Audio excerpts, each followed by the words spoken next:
A well-told news story always comes down to the facts. It's no different with the story of journalism itself. The facts sum up the sad tale, and the story of local journalism is straight out of Dickens. What?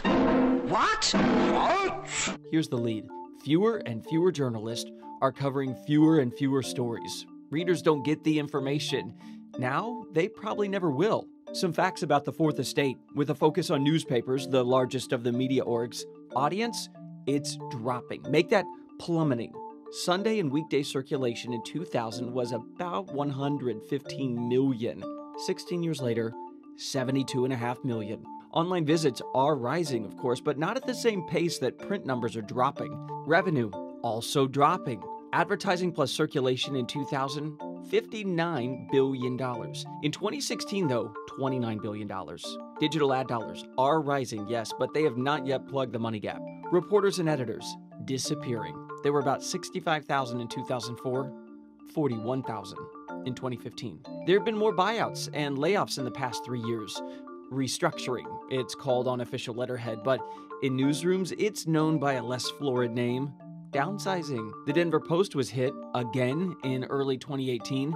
30 jobs cut from a newsroom staff of just 100 people that covers a metropolitan area of 3 million. The paper's editor wrote this memo to the staff. It's pretty honest. We know meaningful work will not get done because talented journalists have left the organization. Across the country, the cuts mean less reporting at city halls, fewer cops and court reporters, thinner staffing at statehouses, all places where decisions are made that directly, sometimes immediately, affect lives. Decisions about fixing dangerous intersections, putting more police on streets to cut crime, allocating more state tax money for teacher salaries. Not as splashy as covering President Trump's latest tweets, true, but just as important, sometimes more so. A Wisconsin State House reporter wrote in the Milwaukee Journal-Sentinel, "We have scads of reporters in Washington covering every bit of news that Congress makes. State legislators have more effect on people's daily lives.